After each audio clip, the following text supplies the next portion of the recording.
Hi, did you ever wonder about your levels of commitment and how you can actually measure your commitment with self? Let's talk about this and dive in.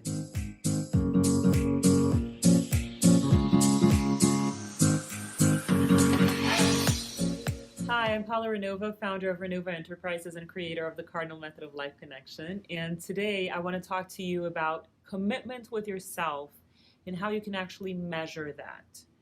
So, there are three ways in which I see people committing to their higher self, to being who they truly are, and to actually being healthy and pursuing well being and joy. And when you don't do these three things, you don't live the best of life and you don't live life to its fullest potential. These three things are meditation, physical exercise, and how you deal with your money. And I know this third part is totally counterintuitive for some people. There's so many taboos, right? There are so many taboos about money and spirituality. We'll talk about that in this video. So the first one that is a big indication that you are committed to yourself is meditation. And there are so many different types of meditation. I once heard a Buddhist Lama saying that our Western culture has kind of diluted the meaning of meditation and actually distorted it. And if you look at it from a very strict way, but he said that meditation is different from relaxation, it's different from being guided, what we call guided meditation, right? And, you know, meditation is sitting still with yourself and allowing your higher self to speak, or God, or just stillness, and being able to bear stillness, which our Western minds are so not trained to do, right? We get so impatient, myself included. Sometimes I get impatient with the 15-minute chunks of time that I take from my day to really nurture myself with meditation. There are some days that minute 12, I'm already crawling up the walls because I have no patience in specific days that I'm, more agitated. So I get it. It's not easy to calm down the mind, and not just for Westerners. Every culture, I think this is a universal of humanity. It has to do with our human conditioning and the way we're wired in a way. But there are two ways that I would recommend for you to meditate. Guided meditations, which are wonderful because they help with visualization of the best things for yourself. These are amazing. And also silent meditation, or meditation per se, meditation in its true essential nature, right? Which is just to sit quietly with yourself. You can use mudras, which are hand positions. My favorite is Mandala Mudra, in which you allow one hand to be cradled by the other, and you place your thumbs together, creating an oval shape, or a sphere, mandala, right? A round shape, and resting that on your lap. And to me, it's always been my favorite way of meditation. And do it with an aligned vertical spine, because sometimes when we meditate lying down, it's more of a relaxation. We can easily fall asleep. In the beginning, you can allow yourself to do that. And honestly, some guided meditations I will do lying down, but ideally, it's powerful if you do that when you're sitting down with an aligned spine, because when you're in a vertical position like this, you're connecting to source and to the earth, right? You have a sky earth connection, and that really helps with alignment of energy fields. So I started my meditation practices for 10 minutes a day, and then it went up to 15 minutes. And you can have chunks of time, 15 minutes in the morning, 15 minutes in the afternoon, or 20, even better, right? But really, when you start taking the time to meditate daily, that means you're committed to your higher self, to your best potentials, to the best of life. Because sometimes we don't understand why weird things or unwanted things happen to us. We call problems things that happen to us, when actually these are challenges of life to polish you into becoming a stronger person. And so stop complaining about the problems of life. And once you start meditating, your problems will not be as intense and your solutions will come much quicker. You're going to develop a sharper mind and a more peaceful state of being. So it's the best way to release stress. You really want to substitute taking pills and the magic wand mentality for meditation. And that is an indication that you're committed to your higher self. Second of all, I would say that people who take the time to move their bodies, physical exercise at least 3 times a week for at least half an hour, it's not too much to ask, right? Your body keeps you alive every day, all the time, every second of your existence. And I don't understand how can we be so lazy not to take care of our bodies. Now, movement is mainly physical exercise, but you can also give yourself the gift of massage twice a month or even once a month. Every week would be a gift from God, right? But not all of us have the time or the finances for that. But if you include massage therapy in your life, it means you're committed to the best of life and to the best health possible, and to really loving yourself and nurturing yourself with things that matter. So it really blows my mind when people tell me that they would rather buy a $500 purse and not a massage package. It's crazy, in my opinion. It's really a weird set of priorities, to be honest with you. You don't need a $500 bag. And you need a $500 massage package. Believe me, your body will thank you forever, because you need, lymph doesn't have its own pumping system like blood does with the heart. So lymph depends on the tonus of your muscles, on your movement. And also massage helps a lot with that, especially as women. We tend to retain a lot of liquids. So it's a gift that you give yourself in terms of joy and well-being. But it's also about health, and it's also about being committed to the best of life and being committed to honoring your body. Your body is not separated from your soul and your mind. Your body is an expression of you. So denying the body, not paying attention to the body, believe me, I've been through phases in which I've neglected my body. And those phases were not nice, you know. Your brain is foggier when you don't dedicate time for your body, for movement, right? For physical exercise. So it really snowballs into other areas of life if you don't honor your body with movement, with physical exercise. We spend so much time sitting down. Often I see people in sessions in which the lower abdomen needs some movement, right? They need to get lymphatic drainage somewhere else because I don't have that training, but it's a priority for them. You know, the stagnation in your lymphatic system is not good for you, and you deal with that and you avoid the stagnation of liquids and lymph with massage therapy and with movement and exercise. You also want to get more tonus in your muscles. You want to get lubrication on the joints, and you also want to get your bones to be stronger, especially as part of aging gracefully.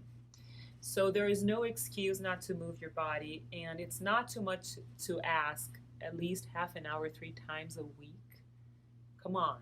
Ideally, it would be an hour a day for five days a week, but if you can't do that, try to do the minimum, which is 30 minutes 3 times a week. That would be another second indication that you're committed to yourself, that you're prioritizing yourself and you're owning the best of life and really honoring yourself with all that life has to offer. And it doesn't take too much time. It doesn't take too much dedication. We're talking about minutes here, right? 15 minutes meditating every day, 30 minutes walking 3 times a week. You can increase that gradually the more you love yourself. So that's another indication of commitment. And the third one is how you spend your money, the investments that you make. And now we really have to do some mindset work here because the word money seems to be cursed in our culture, right? Not just our culture, other cultures too. It's like money is the root of all evil. There are these sayings that money corrupts the heart. But I'm here to tell you that money is a neutral energy. And it's much better to make peace with money than to fight it. And where you invest your money is an indication of your priorities and your commitment with yourself. So we'll get to that in a minute. Let's just talk about the money is an evil thing belief system that needs to be dissolved immediately if you want to have a good life. Because you need money to support yourself. You need money to create moments of pleasure for yourself. And you also need money to expand as a human being. You don't want to just be surviving, and you don't just want to be in pleasure land. You need survival, you need pleasure, and you need consciousness expansion for life to make sense and to have a purpose. And what allows you to have access to these three things is money. Why would you neglect it? I'm not saying you should become a greedy person and think about money all the time. I'm just saying that it's important to make your peace with money and invest it wisely in the best possible activities for yourself and your loved ones. So, how do we dissolve the belief system that money is the root of all evil? By understanding that money is a neutral energy. It is also an amplifier of energy. So, wherever money goes, energy just seems to expand. But money does not have autonomy. Money is not something that will put you in autopilot and put you in a trance to become an evil person. What happens with the energy of money is that it amplifies whatever is in the human heart. Okay, so everything begins and ends in the human heart, as I always say. This is a cardinal method motto. It's the cardinal method most important saying, in my opinion. Everything begins and ends in the human heart. So if a beautiful human heart receives a lot of money, that person's going to do beautiful things with that money. There's so many examples in history and also in contemporary 21st century reality of amazing people who have a lot of money and do beautiful things with that money. So money doesn't corrupt pure hearts. If, however, a person has a tainted heart or an evil heart, it's very likely the person's going to do evil, terrible things with money, and they would do those things regardless of money.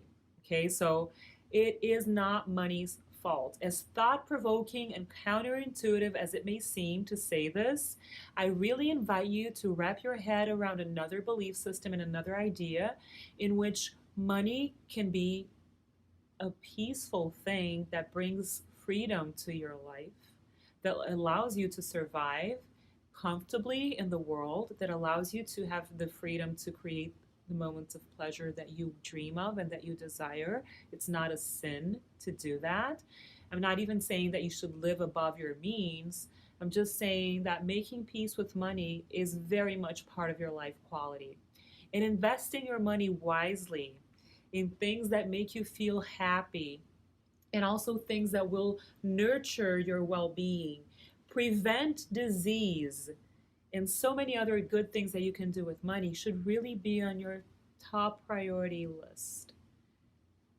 Meditation, physical exercise, and the wise use of money, respecting money, honoring money, using it as a tool for your health and well-being, and also for expanding your wealth. Why not, right? It's not a sin to do that, but it shouldn't be something that makes you feel guilty or ashamed. And this is the last piece that I want to talk to you about regarding money and also regarding meditation and physical exercise, because the root cause of not doing those three things is the lack of self-permission to be happy. And in my experience, I've noticed that a lot of people do not give themselves permission to have a little time for themselves, to set aside some time to exercise or meditate, or a little money for self either. They feel guilty about it, ashamed about it. And one of the top reasons why we tend to have that kind of behavior is that our subconscious minds, our culturally programmed to feel guilty about time for self. We create an equivalent to that as being selfish. So it's beautiful to nurture others and give all we are to other people, but not for self. That would be selfish, which is twisted and distorted, in my opinion. You can give yourself all the good things, and with what overflows from your health, joy, and well being, you can give to others freely, and you will genuinely be nurturing other people. We've talked about this before. But another thing, and that's the last piece that I want to mention, is that not only are we culturally programmed not to allow ourselves to be happy, because that would be selfish, which is a total lie, but the deep unconscious mind that has family trauma doesn't allow us to be happy or to honor money in a natural way. So if in your family you know that people were not happy, just think about it. Were your parents happy people? Were your grandparents happy people? What about your great grandparents? We're talking about 4 generations that really determine your deep unconscious mind. We see this in Cardinal Method sessions all the time. We see this in Cardinal Method constellations all the time. So maybe the lack of self-permission has the root cause in generational trauma, and you need ancestral healing like 99% of humanity. We do carry the burdens and the pains and the traumatic experiences of our ancestors in our DNA, and a lot of it may be reverberating and ripple affecting in your life without you realizing it. So if you don't take time for yourself, if you don't honor yourself in a deep way, on a daily basis with meditation, on a weekly basis with exercise, with physical exercise, and on a monthly basis with massage therapy, and if you have a love-hate, weird relationship with money, there could be an ancestral root cause to that. We call it family loyalty in traditional constellation vocabulary. And if you really want to be happy, you need to get rid of that. You really want to release ancestral trauma so that you can have a happy, fulfilling life. And our ancestors don't want us to be unhappy. They don't want us to follow them in their pain. We do that subconsciously because the inner child has that drive. The inner child has what we call a blind love of a child.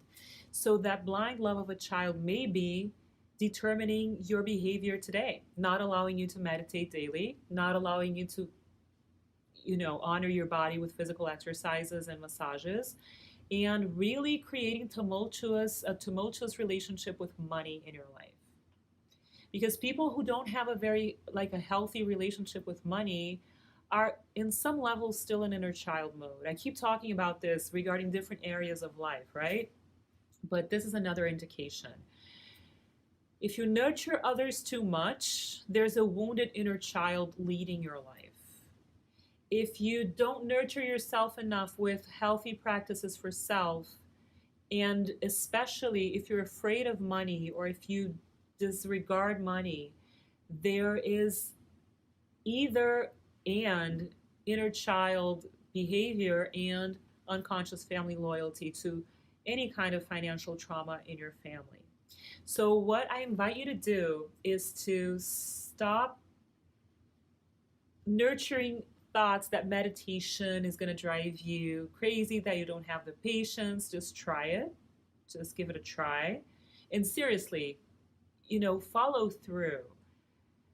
Just show up. Sit down and show up for that 15 minutes a day. Put the timer on your phone. You can start with 10 minutes, but I've stopped planting the seed in people's minds. I have started telling them to set the timer for 15 minutes for meditation. 10 minutes is not enough. In today's day and age, and with all the stress levels that we have, we can't allow ourselves to have a 15-minute meditation time period. Show up for your gym class or your yoga practice or your walk around the neighborhood, wherever it is that you live and whatever it is you like to do. Don't torture yourself with exercises you hate. Just find out what nurtures your body and what feels right, but move your body. show up for a massage every month at least. And really make a commitment to look at money in a more neutral, objective way. It really is important that if you want to commit to your best life, that you start looking at money with more, not just benevolent eyes, but objective eyes, clear minded perspectives about money. Because where you invest your money is a huge indication of how much you love yourself, of how much you honor yourself, and how much you're willing to create the best life possible for a very long time. Because now in the 21st century, we're going to live a long time. And we want to do that in high quality, right? In high quality mode. So this is what I wanted to share with you today. I hope it was useful. If you know anyone who will benefit from this content, please share it. If you haven't yet signed up to our YouTube channel, make sure you do that, because we have so much to share with you. There's so many contents here waiting for you to tap into in what I call soul education, but it is much more than that. There's a lot of depth and a lot of expansion in it that is really you remembering what you already know. It's just a flash of reminder. It's a reminder of things you already know. Okay, so thank you all for being here. It's always an amazing experience, and I will see you soon. Bye-bye.